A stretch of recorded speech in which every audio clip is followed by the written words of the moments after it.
In a world where hopium and common sense collide, starring the CryptoKeeper and BlockchainCrusader. Welcome to Debate Crypto.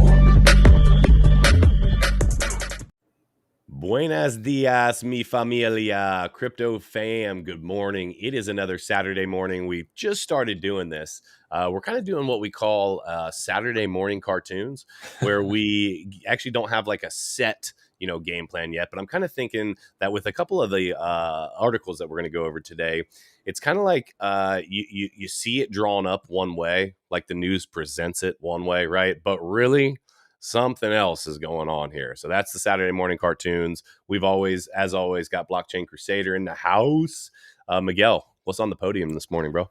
We got crypto getting accepted worldwide to all merchants using PayPal right now. And the one and only, the IRS, claiming that 93% of seizures are crypto criminals. So, don't even get me started. We actually let's do a market watch first. Let me share my screen here. I didn't have it set up because I was too busy messing with the tiki-taki. All right, let's get it on. Here we go. All right, so the overall crypto market right now is just kind of sitting still. We're at 0.37% up, at least in green. So that is a plus. Let me zoom this a little bit more. There you go. Is that better, Miguel? Okay, yeah, so 0.37% up.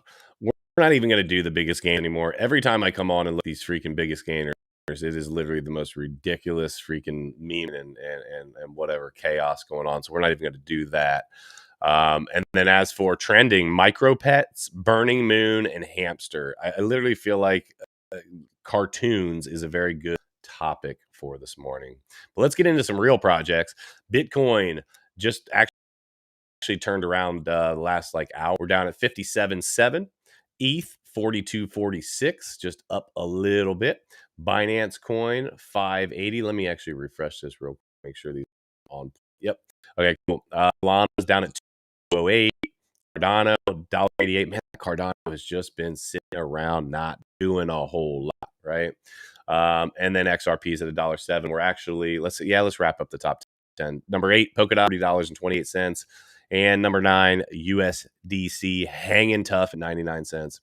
And then number 10, Dogecoin. And then everybody's favorite, Shiba is down at 12. It has been slowly bleeding. It's almost as if somebody warned people about that. I don't know. But yeah, Miguel, what are your thoughts on the market right now? What are we going to do this weekend? I don't think we're going to do much. I think we're going to be pretty much going sideways, not really doing anything, not going up, not going down, just kind of hovering there. Yeah, weekends are a tough call sometimes. Sometimes we do actually get some action, but for the most part, you're right. We do a whole lot of treading water. If anybody is new to the space and is wondering, well, why are we treading water on the weekend? Why are we not actually, moving? The main reason for that is because the massive moves that you see, right, are from institutions, right? There is a lot of institutional money here, and that's where you see those massive moves. But let's get into it. 93%. So first of all, let me put a capital 3 letters on top of this article. FUD, FUD, fear, uncertainty, doubt. 93%. Miguel, can you see that? Okay, is it? Yeah, that's good. That's good. Okay. 93% of IRS criminal investigations seizures involve crypto. The IRS in the United States said cryptocurrencies account for 93% of the seizures carried out by its criminal investigations team. Okay, let's dig into this a little bit. The IRS has published a report that basically says that 93% of all features carried out by the CI, which is Criminal Investigations Team, involve crypto. In total, $3.5 billion worth of cryptocurrencies have been seized by this team. As part of their ongoing effort to combat financial crime, it has spent the last 6 years building a dedicated cybercrimes program, the Cybercrime Unit, CCU, dedicated to addressing the exponential growth of cybercrime. I'm actually not going to read any further into it. Miguel, give me your initial thoughts on this, and then I'll give you mine. What are your thoughts when you see So this? my initial thought, right, is automatically they jump out. The article headline is 93%, right? They're giving zero sample size of how many seizures they've actually done to get this statistic. And that's the problem with percentages, right? We've seen Yeah, that with what happened with the fog around the world. They like to throw percentages at you because percentages can get real scary because it's really big, really fast. And 93% is a huge number. You just see that in the headline, you're like, wow, 93% criminal activity, crypto. That's all I need to know. I don't need to know anything else outside of that.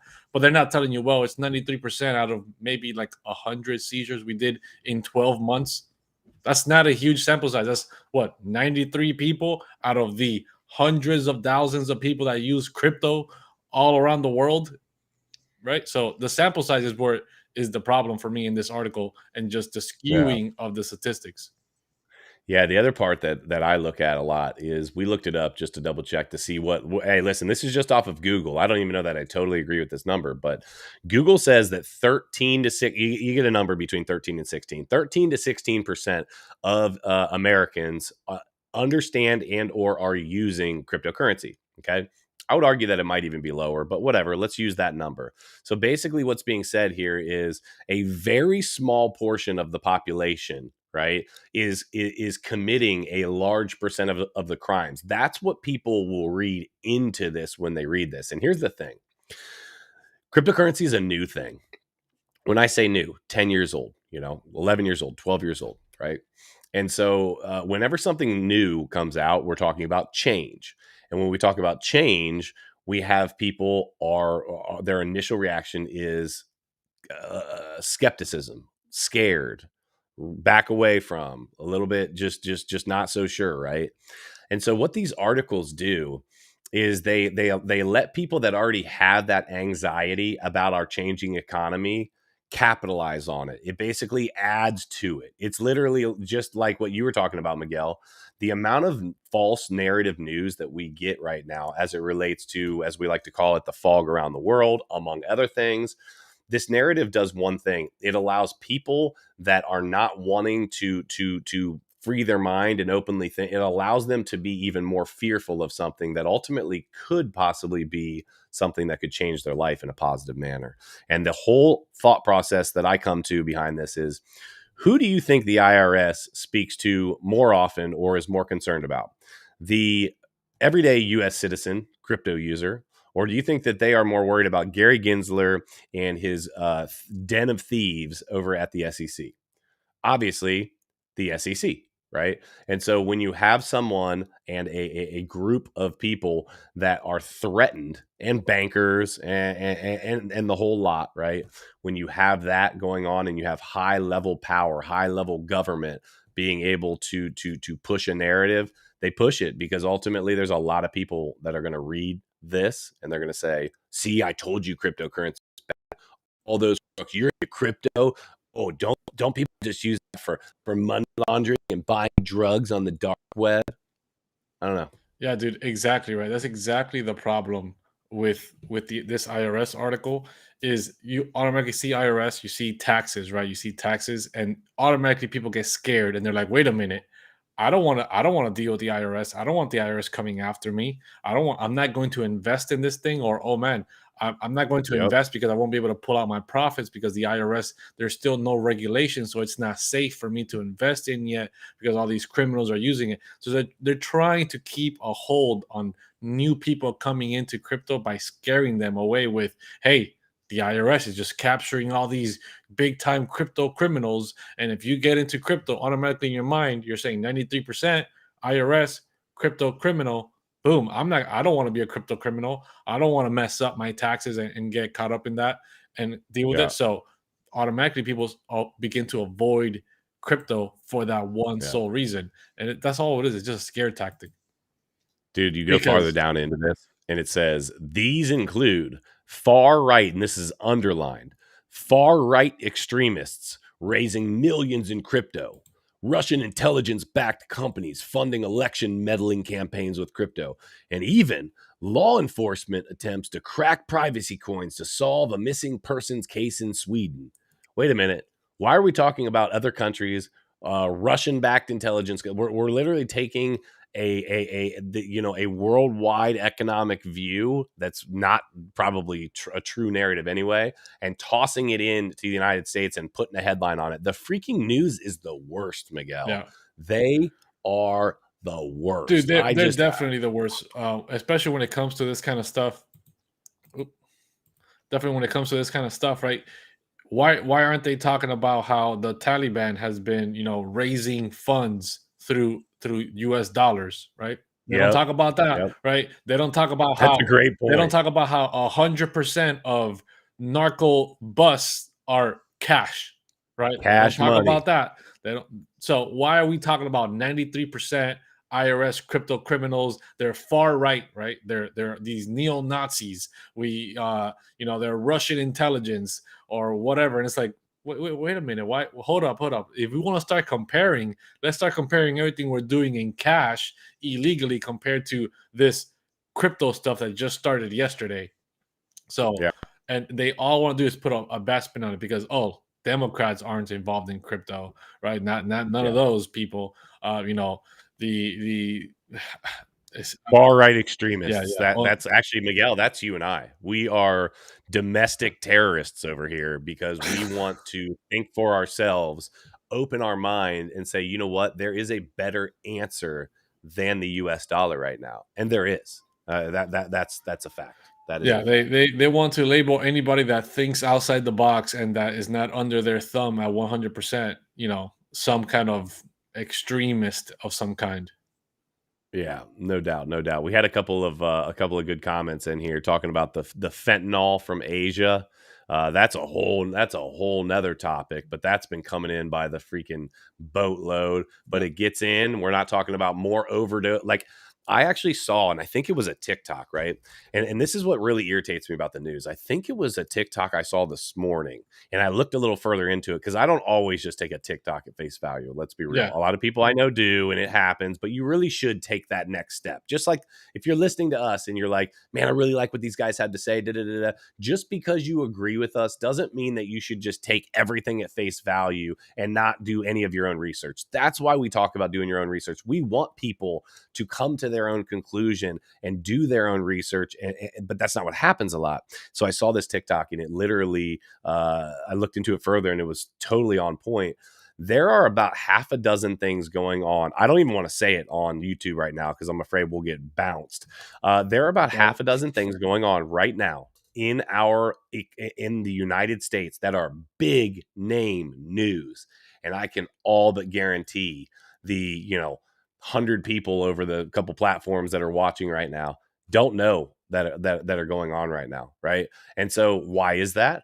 Well, because the news media is used for one thing at this point. It is used to create division and chaos in our country. And I've never seen such a reach as I've seen, not just with the government, but our government right now is reaching.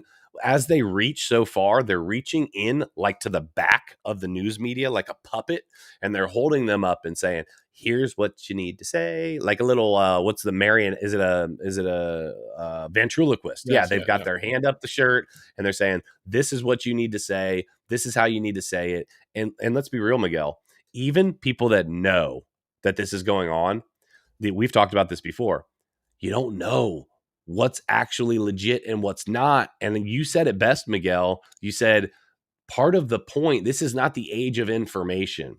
This is the age of misinformation. And we're not even talking left or right. We're just talking about period. The information is just whatever people want to put out there that fits a narrative and creates division. And it's wild. It's out of control. Yeah, exactly. It's all about misinformation, right? You can pull up 100 articles about how this is good for you, and then you can pull another 100 articles about how that exact same thing is bad for you. Yep. And then you'll have an endless debate back and forth, and you have to pick sides and just say, well, I believe in this camp no matter what proof you show me on the opposite side. I'm just going to stick here. And that's what everything is about, dividing into think camps, and then that's the ideals you follow. That's the camp you fall into. There's nothing you can say Yeah. to convince me. We're not going to talk about it. We're not going to have a debate. We're just going to shut it Yeah. down because this is the one thing I believe, and anything outside of here is offensive to me. And so, guys, I just want to toss a couple things out there real quick. First of all, if you're in the live chat, one of the hardest things to do is get some likes. So we would appreciate it. Really tells YouTube that you guys like what we are putting out. If you could X out of the live chat, it takes 2 seconds. Just hit the little X and then toss a like if you're on mobile. That would be super appreciated. If you're on TikTok, head over to Debate Crypto on YouTube. We are giving away $500 just to be subscribed. 2 days before Christmas, we're giving away $500. Somebody is going to have a nice Christmas present. And just to address the elephant in the room, Miguel, my beard, right, is gone. Can you guys hear me? Okay, Miguel, you swapped. Can you hear me? Was I lagging? No, I don't know what happened. The thing swapped on its own. Oh, okay. All right. So to address the elephant in the room, or lack of, right? Yes, the beard is gone. Okay. A lot of people are asking about it. Basically, to make a whole long story short, I wanted to shorten it up and shorten it up and shorten it up. And when I finally got it like really short, I forgot how long it was. So like the starting point of my beard was like really low at that point, and it needed a reset. So I'm gonna grow it back, but I'm not going to put the length on it like I was before. So I know that's a really important topic. So we needed to we needed to address that. Let's move on to the next one, Miguel, unless you've got anything else you want to hit on that. And then, guys, we are going to answer some questions. So if you guys want to load up the chat with some questions at the end, after we go over this next article, we are going to smash out and answer questions in the chat. So if you guys have questions and you're in TikTok, go over to YouTube. If you're in YouTube, go ahead and smash a question. We're going to go through. We're going to answer some questions. Obviously, depending on what it is you ask, but we're definitely going to answer some questions there. So PayPal enables crypto payments. Yesterday, PayPal announced in a tweet that it had finally enabled the rest of the world to use its Checkout with Crypto service, which enables crypto payments at the approximately 29 million merchants worldwide who accept PayPal as a means of payment, right?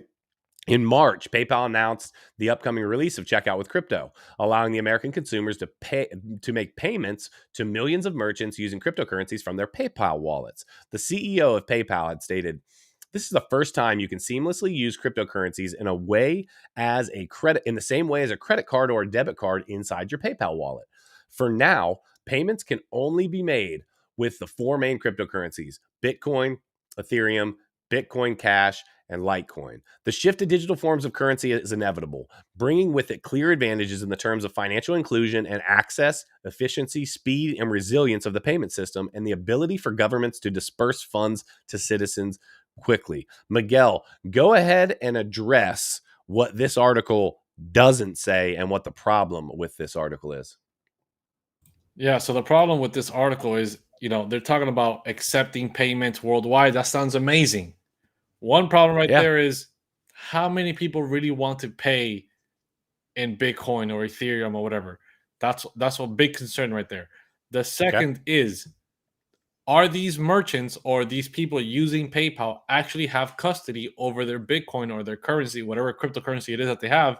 And can they Mhm. send it, right? If I got paid through PayPal as a merchant with Bitcoin, can I send that Bitcoin out to my Ledger wallet and say, well, I'm just going to hang on to this? Or I'm going to pay somebody else that's not using PayPal. I'm just going to send it directly to Nick for whatever reason. You probably Nope. can't, right? I'm pretty sure that PayPal does not have custody, does not allow you to Yeah. have custody of your own crypto. So that right there is a No. big issue. So that means you're stuck on the platform. They're just giving you an IOU of you technically on paper have these assets, and you can only buy and sell on our platform, but you can't withdraw it from our platform. So that's a huge issue right there for me as well. Yeah, I totally agree. I think that this is a form of a derivative. It is exactly like you said, Miguel. It's an IOU. It allows you to stack funds, but ultimately, what are you stacking? You're stacking fiat. It's the same thing as Robinhood, right? And Robinhood, it's now. Hold on. Let me give you the positive spin on this, though. So the positive spin on this is that it's introducing people that otherwise wouldn't be introduced to crypto. I'll give you an example. My sister reaches out to me and she says, "Hey, Bubba, check this out." And she sends me an article. And it was something to do with this, or I think it might have been Venmo, some of the other. And I'm like, wow, that's fantastic. Well, tell me more about this. And so that is a prime example of someone that otherwise wasn't going to be involved in crypto. Now, full disclosure, my sister's probably a bad example of that. She literally does helps with some of my social media stuff and totally understands that I'm heavy into the crypto space. But I'm just using that as an example. Have somebody that ultimately is not into the crypto game that gets introduced to it. So the positive side is it's one step forward towards mainstream adoption. And that mainstream adoption is incredibly important as we move forward in our what I view to be this world. I mean, let's take out all the chaos going on in the world. We are quickly moving towards this metaverse, this just different, whether you think it's going to be good, bad, and different, a different type of society. We already live on. Think about this.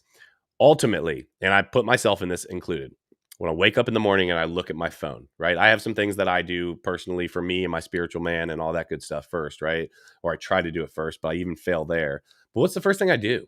I open up my TikTok. I want to see how many new followers I have. How did any of my videos blast off? Like, why? Do you know why? Because it's a dopamine rush that says that you are succeeding, that things are working for you. What do we do, Miguel, when we talk about YouTube?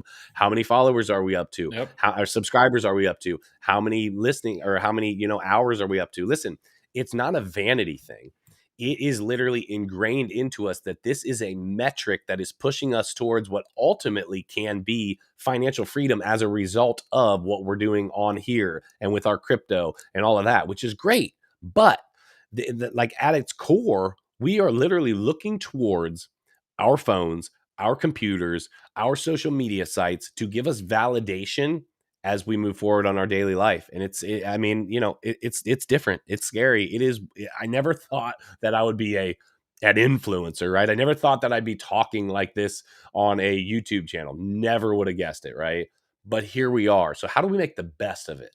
How do we make the best of it? Miguel, what are your thoughts on what I'm throwing out there? Yeah, so like the problem with that is that's true, exactly that. People are attached to their phones already, right? And their whole lives are on their phone, whether it's their business or the company that they work for, right? Checking their emails, checking Instagram, checking TikTok. If you're an influencer, checking how your metrics are doing, if you're blasting off or not, and all these things make you feel a certain type of way, right? Yep. If you leave your phone at home and you leave your house without your phone, you're like, oh, damn, my phone. Turn around. I gotta go back. I gotta go back and pick up my phone. Your wife has a phone next to you, right? Your whatever has a phone next to you. You're not gonna be That's a phoneless. great point. And That's a everyone great needs to point. have their individual phone onto them because it's Yep. like part of their identity. Like I'm missing something from myself if my phone is not with me because it's not the same using somebody else's phone, even though it has the same access to everything, than using Yeah. your personal phone. And Yeah. crypto is pushing us that way. So I don't even know how we got on this rant about personal about Well, personal phones. I was just talking about just as a whole, like we have PayPal introducing things into our lives Oh, that okay. need to go mainstream, and how basically the mainstream narrative at this point is social media, and it is pushing things. This is where we're headed into this metaverse type society. Changes are happening. We need those changes to happen to introduce Yes. crypto to more and more people so that it's part of everyday use. The reality is, and I was thinking about this too, we are the generation coming up right now, and I'm 37 years old. I don't count myself in that. Miguel is 18, so we're going to count him in that. So my generation, I'm not counting in this, but the generation coming up, let's say, just born, like my daughter, right, all the way up to, let's just say, even 15, 16 years old, even 18 years old, right? Yep. They are already accustomed to using what many would equate to be cryptocurrency or NFTs in the form of Digital skins stuff. on video games, right? They jump onto their parents' account on one of the little Disney app and they're buying stuff. Well, to them, all they're doing is pushing a button, and it just all of a sudden you get this, right? Yes. What they don't realize is that that's attached to mommy and daddy's credit card, right? And so they're used to using a digital form of everything as it is. And so I see this transition happening to where they are going to be wide open, and you can already see it happening, to the idea of crypto. It's the people that are my age and older that struggle with it because they're like, wait a minute, the first question that comes out, like, can I like hold a Bitcoin? Like, can I actually feel, touch, whatever? And then you get into that whole discussion. It's changing. The world is changing. You either need to jump on board and grow with it, learn with it, move with it, or guess what? All aboard, you're getting left behind. Yeah, I completely agree, dude. Everyone is growing up in a digital world now. Absolutely, everything is about digital ownership. Digital social media, having digital respect, digital validation from people, right? Because you're getting followers on Instagram, hundreds of thousands of people that you've never met and are never going to meet, but them liking your pictures means something to you. Important. So it shows your popularity. It shows that you're wise. If you have thousands of followers on Twitter and people are liking and retweeting your tweet, you're wise. Look at them. Look at they're taking my word for it, and they're liking it. So I'm wise. I feel good about myself. So that's happening, right? NFTs, buying movies and streaming online is digital, right? Why go to the movie theaters? I can just buy it online, rent it through YouTube itself. YouTube allows you to rent the movies and just watch it on YouTube. Why gotta go to a movie theater? Everything is moving digital. So yes, these younger generations, they're born with a phone on their hand, and next thing is going to be, tablets. Next thing is going to be glasses, contacts, bionicle arms, an implant chip on the back of their head. They're just going to be born with the chip. They're born, boom, insert. You're connected to the metaverse now, baby. Here you go, right? And that's like, that's it, bro. It's like, it's crazy how things are advancing, but it's advancing very rapidly. If we just think 20 years ago, no smartphones. The beginning of the internet. The beginning of the internet was just starting 20 years ago. Dial-up was still happening, right? So, and now in 20 years, our entire world has changed drastically, where our entire lives depend on the digital world. Advertising our businesses on Facebook, Instagram, everything depends on the internet. If the internet shuts down right now, the world stops rotating. That's a fact, dude. That's a fact. Let's so let's jump into some comments here. Let's see what we got. The JJ Watt comment, Joe. First of all, literally, I have had so many people tell me I look like JJ Watt. For those of you who don't know who JJ Watt is, he's a professional football player. He's a tight end. I'm working towards having money like JJ Watt. I'm not there yet, right? We're working on it. Okay. But that's funny because apparently I do, because a lot of different people have said that. Miguel, Larry said that you need to go live on TikTok too, so we can they can watch both of us. The reason, guys, that we haven't been doing that is because for whatever reason, when Miguel and I go live, and it's like either together or especially together, when we go live together and you can see both of us, the algorithm suppresses how many people get into the live. We'll go from 50, 100, 200, 300 people all the way down to like 10, 15. I have no idea. So good question here from good question here. As a newbie, is it a waste of time to purchase Bitcoin and Ethereum during this time? Should I be putting my funds into altcoins instead of buying ETH and Bitcoin during the bear market? Go ahead, take that question. I'm soaking it in and trying to think of the best way to say this. So you're asking, is it a waste of a purchase? Okay, so first of all, Dotchin, it is never a waste of a purchase to buy Bitcoin and ETH, right? I ultimately don't believe that at this point, with as early as we are in crypto, it might feel like it now. It might, because we're at these high, quote unquote, high numbers, but I will all but guarantee you are going to look back at now and kick yourself. And I'm including me in this too, okay? I'm not currently purchasing right now because of how low I started buying. I'm not currently, like, right this second. I'm not. I've been, purchasing. I continue to, but right this second, I'm not currently buying. It's not because I don't have faith in the market right now. It's because my total entry point, my average point of entry, is a lot lower. My cost basis is much lower. We're gonna look back at this time though, and Miguel, I know you agree with me on this. 10 years from now, Oh yeah. and we're gonna say, why did we not put every single available extra dollar we had into Bitcoin and ETH? Because these prices now are going to look like a freaking dream. Yeah. They are going to be looking beautiful. But the end answer to your question is putting funds into altcoins instead of buying ETH and Bitcoin. We can buy up the ETH and Bitcoin during the bear market. And that's obviously assuming that we have the bear market. And I think that's a fantastic plan. But understanding this, if you buy up some sketchy, or not sketchy, some speculative, some more speculative altcoins right now, do you have a higher possibility of a rate of return? Absolutely. People would be lying to you if they said any different. On the short term, but in the long term, you need to be able to pull out of that position at the right time, right? And that's a really hard thing to do because greed kicks in and everything else.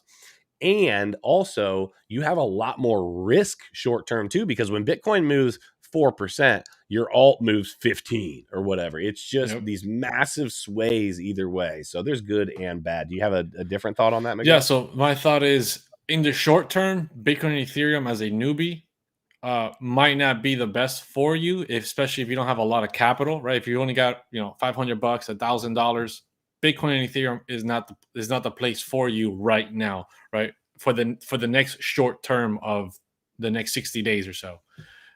Some altcoins will make you more money with that $1,000. Right? Obviously, it's not financial advice. It's just the truth. Percent changes, right? You might be able to double up with ETH if you put $1,000 in by the end of this bull run on a safer bet. But you want to make sure you double up more than that, right? People that jump into crypto want more than just to double up. So if you're trying to grow your portfolio as rapidly as possible, then riskier altcoins will get you more of that 4, 5, 6x. But the word says it, right? I just said it. Riskier assets. Risk. So you're taking more risk in the hopes that you're going to get more gains. If you're okay with just doubling Bitcoin, maybe not so much Bitcoin, but definitely ETH would be good in the short term. In the long term, bear market, Bitcoin and Ethereum, always a very good dollar cost average strategy. Obviously, scooping up some altcoins that get very depleted, because we see altcoins lose up to 95, 99%, even 99% of their value throughout the bear market, will be a good time to scoop something up. But it takes extra research to figure out which altcoins are going to bounce back and really survive the bear market. We all know that Bitcoin and Ethereum don't even have to do the research on that, right? Bitcoin and Ethereum are not going to go away throughout the bear market anytime soon. So that it all depends on the level of capital you have and the amount of risk you want to take.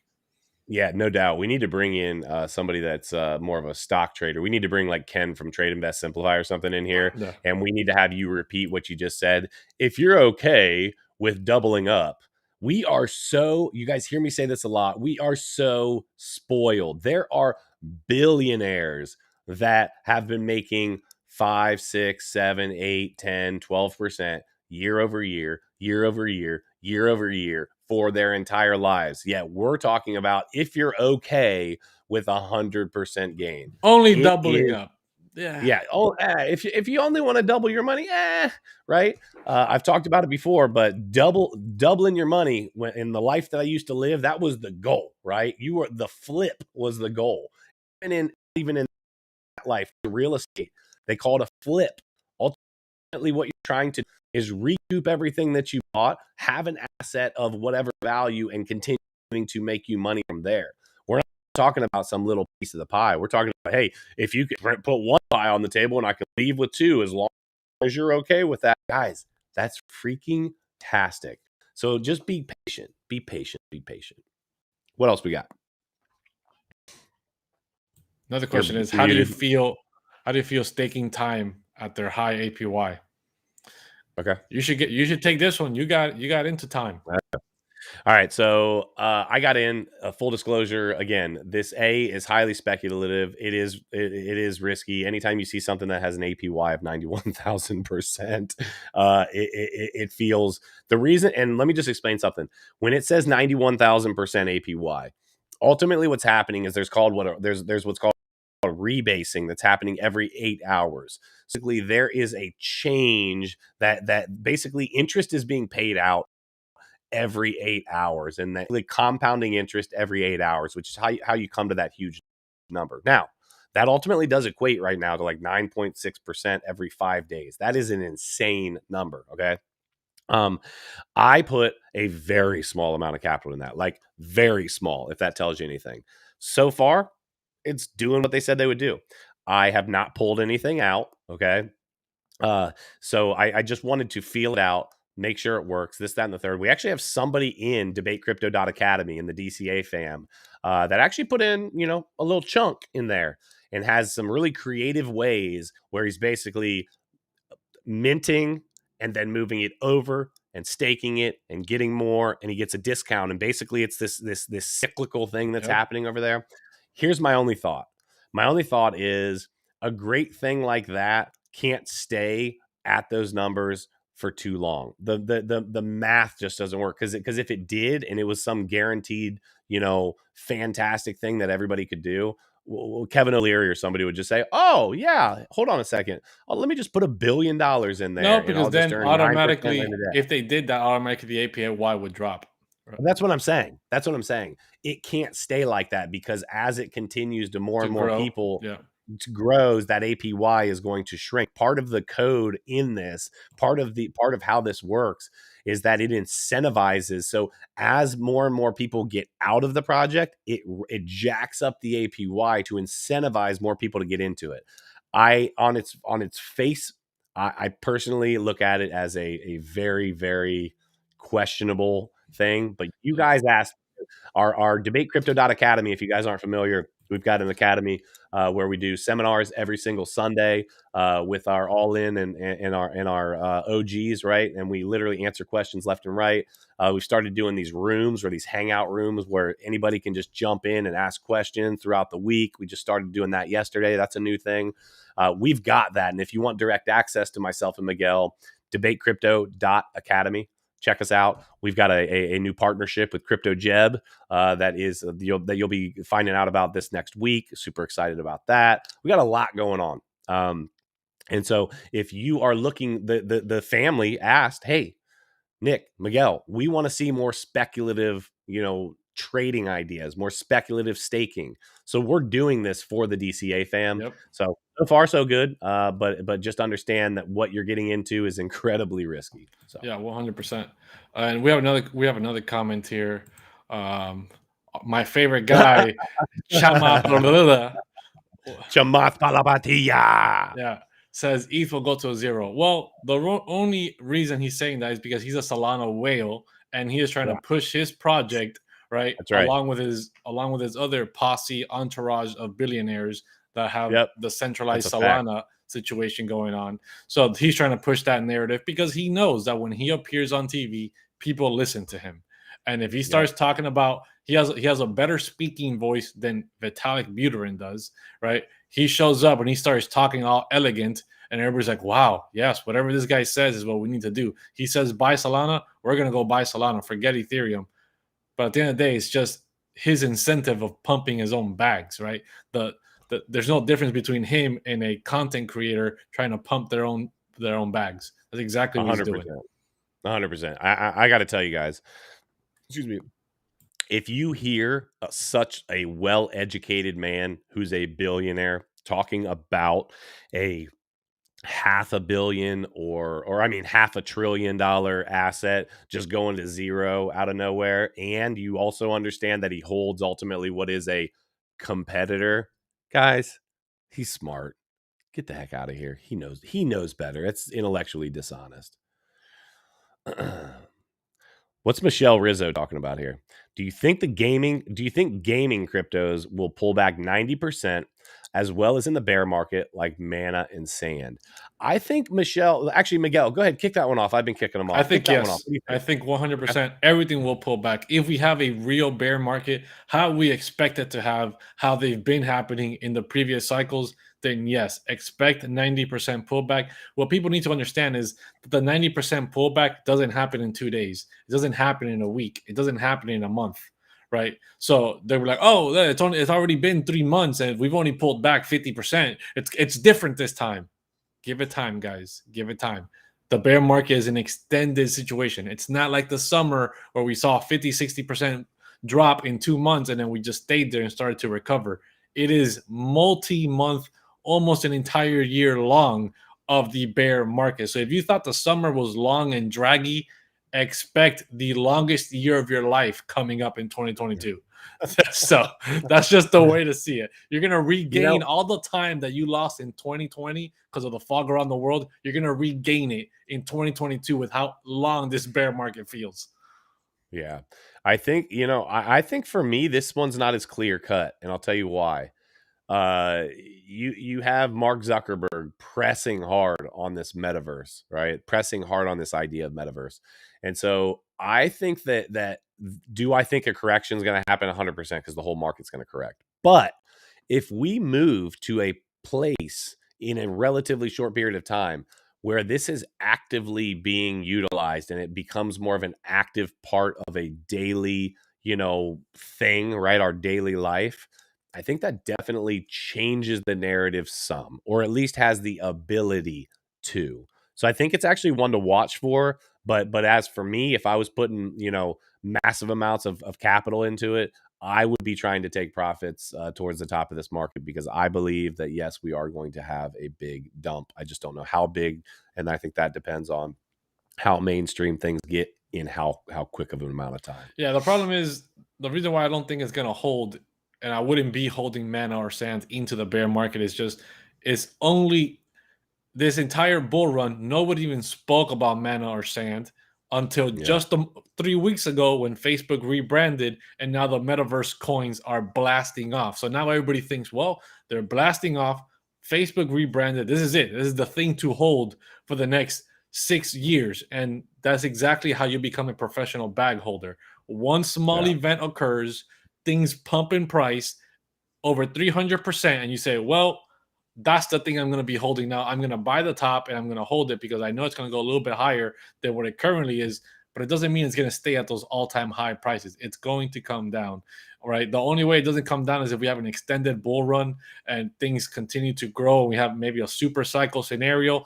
But if none of that happens, which we don't expect to happen anyways, I do expect 90% pullback on everything because people will get tired of it. At the end of the day, mana and sand are not at the point where they're like Call of Duty and you're just out there playing that thing every day, all day because it's the greatest game ever. No, people play it right now because it's the hype about being in the metaverse. But at the end of the day, it doesn't have the attention span. It doesn't grab your attention span as much as Call of Duty or Fortnite or whatever one of these other games do. So Yeah. these platforms have a long way to grow. For sure, no doubt. They're speculative, but there's a lot of opportunity there. So try to get in where you fit in, right? Hey, just as a reminder, guys, before we get off here, I want to remind you guys, Monday, 1:30 p.m., we have Ben Armstrong. Yes, I said that right. Ben Armstrong, that's BitBoy Crypto, Ben coming on right here. Armstrong. Debate Crypto. We're excited to have Ben on. He's going to be coming on. We're going to talk some personal stuff with him, get to know him a little bit personally. I think him and I have some commonalities in history and life, and basically talk about where he's at now and get into the crypto talk. I'm going to ask him a few hard questions. Miguel's going to ask him some hard questions, right? Because we want to know, the people need to know. So 1:30 p.m. Eastern Standard Time. Obviously, if you can't make it, it will be taped, but it is going to be on a live stream. So I Yes. hope you guys are If here you for that. guys Make sure you, go ahead, go ahead. I was just going to say, make sure you guys turn on the bell Yes, you notifications can so go that you to know our that it's channel on. right now and find it. It's already scheduled out. You find it, you Yep. hit the notification bell, and you will be notified the minute we go live that day to go directly to that live stream. So go check it out and make sure that you are already in the queue waiting for it to go live. Yeah, definitely, guys. Make sure that you do exactly what Miguel said. Go over there, set the reminder, do your thing. If you're not already, make sure you're subscribed to us here on Debate Crypto on YouTube. We're giving away $500 2 days before Christmas. As a reminder, $500. You can Subscribe see to the right win. below me on the screen here, $500. Subscribe to win. That's all you got to do, right? So make sure that you guys do that. And yeah, we just appreciate all the support, guys. A lot of times, I think we people get in and start, things are just moving, and I want you guys to know that you are the reason that this train continues to move. So we appreciate all the support. If you guys can X out of the live chat and smash up the likes, it is greatly appreciated.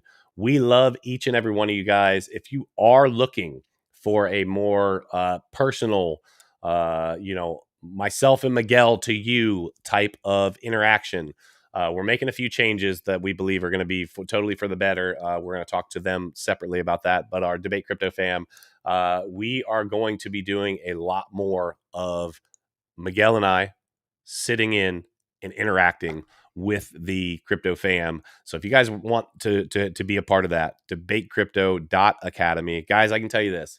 We're doing a seminar every single week, and we're starting to do hangout rooms where literally we're just going to make ourselves available to anyone that's in the family, right? Anyone that's in the family and in the all-in capacity, right? I can tell you for $50 a month, you get to pick the brains of 10 years worth of crypto knowledge, right? At once, right? That would be worth it just for once a month, if you ask me. But I do want to throw that out there. We're going to be doing that like a lot. So we would love to see you guys over there, debatecrypto.academy. If you're in TikTok, the link is in my bio. Yeah, so I just want to take this one last question. Yeah, let's So do there's it. one last question. Are tangible collectibles, right? Is the metaverse going to wipe them out? I think that tangible collectibles will always have a place, right? The same way that gold still has the place to make gold toilets. Right. It is what it is. It's always going to be a golden shitter. So that's what gold is going to be for. Just kidding. Outside of that, yes, tangible collectibles are always going to have a place, right? Baseball cards, basketball cards, football cards, right? Jerseys, signed things from people are always going to have its place. Is the metaverse going to be a big competitor to this? Yes. Is the metaverse going to allow people to flip items a lot quicker, like NFTs? Right? People have become got into the side gig of flipping items, like Gary Vee always talks about, right? Flipping. Get out there Yep. and flip. Find a couch that's been thrown away, remodel it, throw and sell it for $500, right? Whatever it is that he flips. NFTs allow this, and the metaverse allow people to flip these digital items quicker, easier from the access of being at home. It's part of the process of never having to leave your house, social distancing, staying safe away from the fog, and being part of the metaverse. So it will exist. Tangible Yeah. collectibles will exist. It's just going to be the analog version of what the future is, which is digital flipping, digital collectibles. I have another thought on top of that. This is a great question, by the way, Christoph.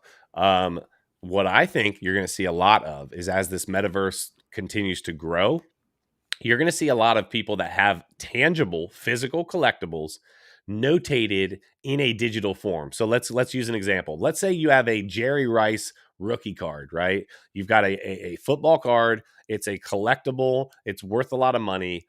I believe that your avatar, right, or maybe you have a house and you can display it. Like there's so many different options where maybe your avatar has something like some of these NFTs you can buy right now. It comes with basically an accessory for your avatar, and so when you're walking around, somebody says, "Oh, he's got a Bored Ape," or "Oh, he's got this," or "Oh, he's got that."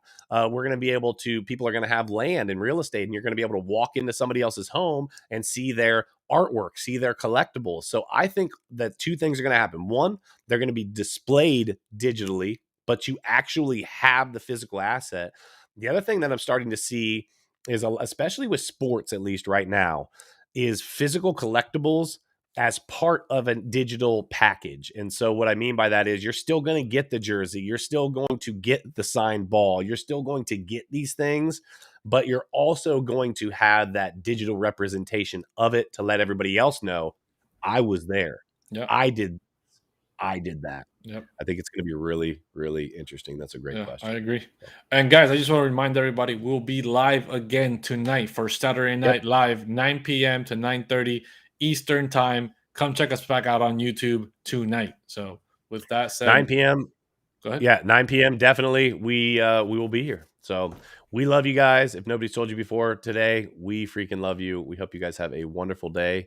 And until next time, Hodl, hodl like, like